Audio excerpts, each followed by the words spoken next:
Ananda, semangat pagi. Ketemu kembali dalam pembelajaran IPS. Pada pertemuan ini kita akan membahas kehidupan manusia pada masa pra-aksara. Adapun tujuan pembelajaran kita hari ini adalah menganalisis kehidupan manusia pada masa pra-aksara. Mengenal masa pra-aksara. Masa pra-aksara disebut juga masa nirleka. Praksara adalah masa sebelum manusia mengenal tulisan, dan nirleka adalah masa tidak ada tulisan. Masa praksara dikenal juga sebagai masa prasejarah. Masa praksara dimulai sejak manusia ada dan berakhir setelah manusia mengenal tulisan. Berakhirnya masa praksara tidak sama bagi tiap bangsa. Misalnya, bangsa Mesir dan Mesopotamia telah mengenal tulisan 3000 tahun sebelum Masehi. Artinya, mereka telah meninggalkan masa pra-aksara 3000 tahun sebelum Masehi. Masyarakat Indonesia mengenal tulisan sekitar abad ke-5 Masehi. Hal ini diketahui dari rupa atau batu tertulis peninggalan kerajaan Kutai Negara di Muara Kaman, Kalimantan Timur. Kehidupan manusia pada masa aksara dapat kita ketahui melalui peninggalan berupa artefak dan fosil. Artefak adalah benda peninggalan buatan tangan manusia di masa lampau yang dapat dipindahkan.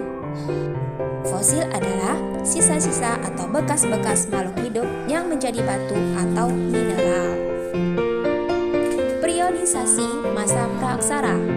Periodisasi masa pra-aksara atau pembabakan zaman di muka bumi dapat dilakukan dengan 3 cara, yaitu 1 secara geologis, 2 secara arkeologis, dan ketiga secara perkembangan kehidupan manusia.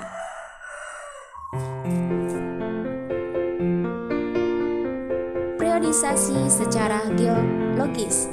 Menurut para ahli geologi, secara perkembangan bumi terbagi 4 periode, yaitu 1. Zaman Arkaikum, 2. Zaman Paleozoikum, 3. Zaman Mesozoikum, dan keempat, zaman Neozoikum atau Kenozoikum. Zaman Neozoikum ini terbagi 2, yaitu zaman Tertier dan zaman Kuarter. Pada zaman Kuarter inilah mulai ada tanda-tanda kehidupan manusia.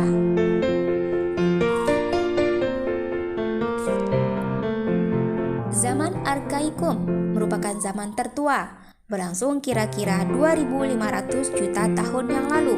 Belum terdapat kehidupan karena kulit bumi masih sangat panas. Zaman Paleozoikum. Zaman ini berlangsung kira-kira 340 juta tahun yang lalu. Muncul tanda-tanda kehidupan antara lain munculnya binatang-binatang kecil yang tidak bertulang punggung, berbagai jenis ikan, amfibi, dan reptil. Zaman Mesozoikum. Zaman ini berlangsung kira-kira 140 juta tahun yang lalu. Zaman ini didominasi oleh binatang-binatang bertubuh besar seperti dinosaurus. Muncul juga berbagai jenis burung. Zaman Mesozoikum disebut juga zaman reptil karena pada zaman ini binatang reptil paling banyak ditemukan. Zaman Neozoikum atau Kenozoikum. Zaman ini berlangsung kira-kira 60 juta tahun yang lalu.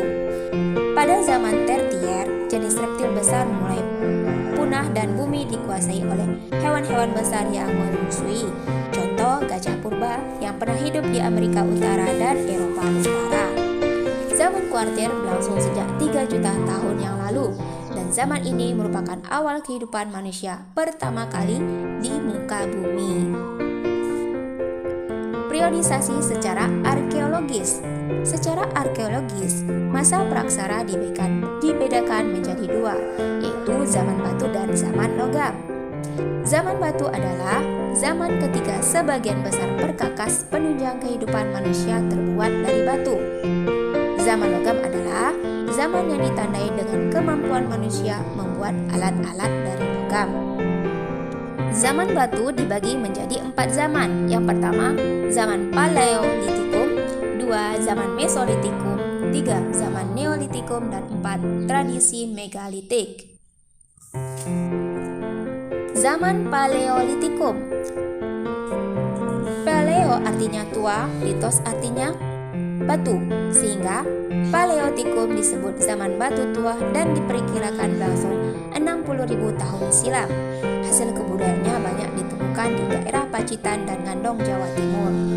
Kehidupan manusia pada saat itu sangat sederhana, hidup berpindah-pindah atau nomaden, memperoleh makanan dengan cara berburu, mengumpulkan buah-buahan, umbi-umbian, serta menangkap ikan. Alat yang digunakan terbuat dari batu yang masih kasar dan belum diasah, seperti kapak perimbas atau alat serpi. Mesolitikum. Meso artinya tengah dan litos artinya batu, sehingga zaman ini disebut zaman batu tengah. Pada zaman ini, manusia sudah ada yang hidup secara menetap. Ciri zaman ini adalah kebudayaan Kyokan Modiger dan kebudayaan Abris Saus Roch. Kyokan Modiger berasal dari bahasa Denmark, yaitu Kyoka artinya dapur dan Moding artinya sampah, maka dapat diartikan sebagai sampah dapur. Kyokan Modiger ini ditemukan di sepanjang pantai timur Sumatera, yaitu antara Langsa dan Medan. Kyokan Modiger adalah timbunan kulit kerang dan siput yang menggunung dan sudah menjadi fosil. Kebudayaan Abris Saus Roch. Abris artinya tinggal, saus dalam, dan roch gua adalah gua-gua yang dijadikan tempat tinggal manusia purba, berfungsi sebagai tempat perlindungan dari cuaca dan binatang buas. Alat-alat yang ditemukan pada gua antara lain alat-alat dari batu seperti ujung panah, flakes, batu pipisan, serta alat-alat dari tulang dan tanduk rusa. Kebudayaan ini banyak ditemukan di Besuki, Bojonegoro, dan Sulawesi Selatan. Neolitikum. Neolitikum berasal dari kata neo yaitu baru dan litos yaitu batu. Jadi Neolitikum berarti zaman batu baru. Manusia pada masa ini mulai hidup menetap dan mampu menghasilkan bahan makanan sendiri melalui kegiatan bercocok tanam. Hasil kebudayaan yang terkenal adalah kapak persegi dan kapak lonjong. Kapak lonjong berukuran besar disebut Walzenbeil dan yang kecil disebut Kleinbeil. Kapak persegi memiliki bentuk persegi panjang dan tapisan. Kapak persegi ukuran besar disebut beliung dan fungsinya sebagai cangkul. Kapak ukuran kecil disebut tara atau tatah dan fungsinya sebagai alat pahat. Pada zaman Neolitikum, terdapat barang-barang yang lain seperti perhiasan yang terbuat dari batu dan kulit kerang, gerabah, dan pakaian. Tradisi Megalitik. Mega artinya besar dan litos artinya batu. Jadi Megalitikum berarti batu besar. Tradisi megalitik adalah pendirian bangunan dari batu yang berukuran besar, muncul pada zaman batu dan erat kaitannya dengan kepercayaan pemujaan terhadap roh nenek moyang. Jenis bangunan megalitikum. 1. Menhir adalah bangunan berupa batu tegak atau tugu yang berfungsi sebagai tempat pemujaan roh nenek moyang atau tanda peringatan untuk orang yang telah meninggal. Dolmen, bangunan berupa meja batu terdiri atas batu lebar yang ditopang oleh beberapa batu lain, berfungsi sebagai tempat persembahan untuk memuja arwah keleluhur, pelinggi, tempat duduk untuk kepala suku atau raja. Kubur peti batu, tempat untuk menyimpan mayat. Waruga merupakan peti kubur batu dengan ukuran yang kecil dan banyak ditemukan di daerah Sulawesi Tengah. Sarkofagus, bangunan berupa kubur batu yang berbentuk seperti lesung dan diberi tutup, banyak ditemukan di daerah Bali. Punden berunda adalah bangunan bertingkat yang dihubungkan dengan tanja kecil, berfungsi sebagai tempat pemujaan roh nenek moyang. Zaman logam terdiri dari 3 zaman, yaitu zaman perunggu, zaman tembaga, dan zaman besi. Indonesia hanya mengalami 2 zaman, yaitu zaman perunggu dan zaman besi. Benda yang dihasilkan adalah kapak corong, nekara, moko, bejana perunggu, Manik-manik, jan cendrasa atau kapak sepatu. Berdasarkan perkembangan kehidupan manusia.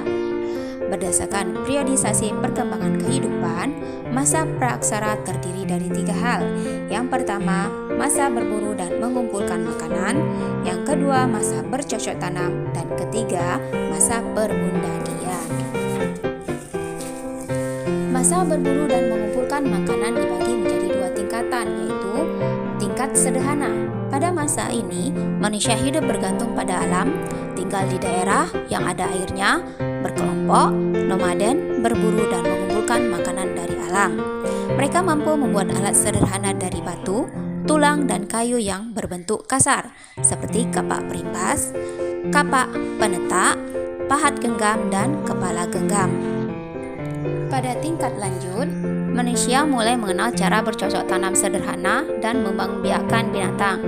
Mereka tinggal di dalam gua dan dinding gua dilukis berupa gambar-gambar tangan binatang yang menandakan berkembangnya kepercayaan manusia pada masa itu.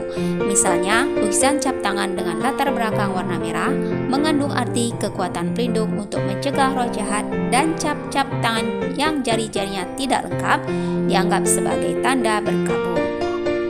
Masa bercocok tanam. Pada masa ini, manusia hidup dengan bercocok tanam dan membiakkan binatang ternak. Manusia hidup dengan menetap dan membentuk masyarakat perkampungan yang dipimpin oleh kepala kampung. Pada masa ini berkembang tradisi pendirian bangunan megalitik atau bangunan besar dari batu. Masa perundagian. Pada masa ini, manusia sudah mahir membuat berbagai peralatan atau perkakas. Alat yang dihasilkan juga terbuat dari logam. Masyarakat sudah hidup menetap di perkampungan yang lebih besar dan jauh lebih teratur. Mari kita simak nilai budaya dan tradisi kehidupan manusia pada masa praaksara, yaitu 1. Nilai religius atau kepercayaan animisme dan dinamisme. 2. Nilai gotong royong. 3. Nilai musyawarah. 4. Tradisi bahari atau pelayaran. 5. Tradisi bercocok tanam. Dan ke-6. Nilai keadilan. Nenek moyang bangsa Indonesia.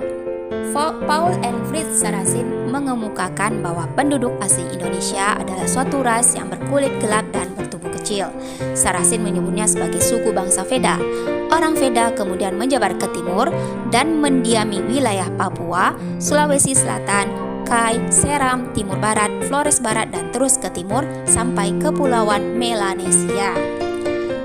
Ras lain yang mendiami Kepulauan Indonesia adalah Proto-Melayu dan Deutero-Melayu. Proto-Melayu dan Deutero-Melayu tiba di Kepulauan Indonesia dalam 2 gelombang, yaitu jalur barat dan timur.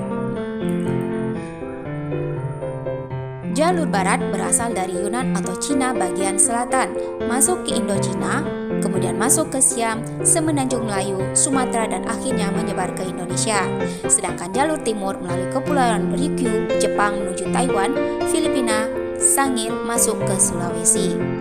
Proto-Melayu berimigrasi dengan membawa perkakas dari batu berupa kapak persegi melalui jalur barat dan kapal lonjong melalui jalur timur. Suku bangsa Indonesia yang tergolong Proto-Melayu yaitu Mentawai, Dayak, dan Toraja. Deutero-Melayu berasal dari Indochina bagian utara. Mereka memperkenalkan perkakas dan senjata yang terbuat dari besi atau logam. Suku bangsa Indonesia yang termasuk Deutero-Melayu yaitu Melayu, Minang, Jawa, dan Bugis. Baiklah Ananda, demikianlah pembahasan materi kita hari ini. Semoga Ananda paham ya nak. Syukron. Wassalamualaikum warahmatullahi wabarakatuh.